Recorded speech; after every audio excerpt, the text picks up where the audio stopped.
ब्रज में एक विद्वान ब्राह्मण पधारे, उन्होंने कथा कही। कथा में उन्होंने कह दिया, भव सागर से पार होना है तो भगवान का नाम लेना।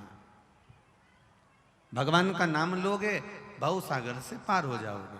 एक ब्रज की गोपी ने यह बात अपने कानों से सुन ली और उसने अपने कानों से सुनकर उसको धारण कर लिया।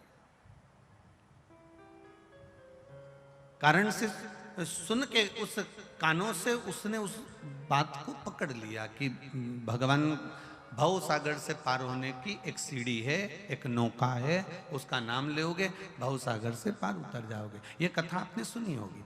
और ब्रज की वो गोपी कथा सुनने के बाद छाछ बेचने, दही बेचने, माखन बेचने जब मथुरा जा रही थी वृंदावन से, तो नाव में बैठने की जगह उसके मन में भाव आया कि महाराज जी कह रहे थे कि नाम लोगे और भव सागर से पार उतर जाओगे। भव सागर तो इतना गहरा है, उसमें नाम से पार उतर सकते हैं, तो यमुना तो इतनी गहरी है नहीं, क्यों ना मैं भगवान का नाम लेकर यमुना से पार उतर जाऊं। नाव का पैसा बच जाएगा, 5 रुपए देना नहीं पड़ेगा, 2 आने देना नहीं पड़ेगा। उसने यमुना जी को नमन करा, प्रणाम करा, भगवान का नाम लिया, नाम लेकर यमुना जी में पांव रखा, पांव रखकर पैदल पैदल चलकर यमुना जी से पार उतर गई। यमुना जी से पार उतरी, रोज आना जाना ऐसा चलता रहा। उसके 5 रुपए रोज के बचने लगे। महाराज जी जब अपने गांव मथुरा वापिस जाने लगे प्रवचन करके, तो वो गोपी साथ साथ चल दी, मैं भी मथुरा जा रही हूँ, चलो। महाराज जी भी चल दिए।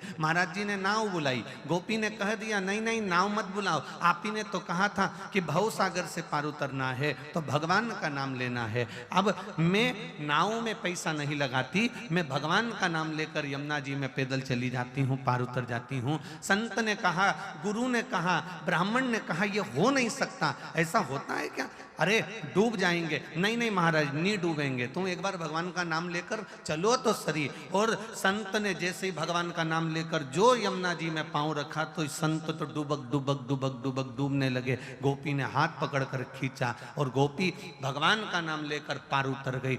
अर्थात गोपी ने संत से पूछा कि तुमने बताया और मैं पैदल चलकर निकल गई और तुम इसमें डुबकी लगाने लगे, कारण क्या है? इतने में संत ने गोपी के चरण पकड़कर कहा, तूने मेरी वाणी पर विश्वास कर लिया और मैं उसकी कथा पर विश्वास नहीं कर पाया, इसलिए मैं डूब रहा हूं और तू पार उतर रही है। हम कई बार भगवान की कथा सुनते जरूर हैं, हम कई बार भगवान के शब्दों को सुनते जरूर हैं, हम कई बार व्यासपीठ से कथाओं को सुनते जरूर हैं, पर कई बार हमारा विश्वास पक्का नहीं हो पाता। तुमने किसी को पशुपति व्रत बताया, उसने पशुपति व्रत करा और उसका काम हो गया, और तुम 3 बार 4 बार पशुपति व्रत कर चुकी, काम नहीं हुआ। उसका कारण है कि उसका विश्वास तेरी वाणी पर पक्का हो गया और तेरा विश्वास शंकर पर आज तक पक्का नहीं हो पाया। वो विश्वास कहां से लाओगे? उसकी दृढ़ता हमको चाहिए, उसका भरोसा हमको चाहिए।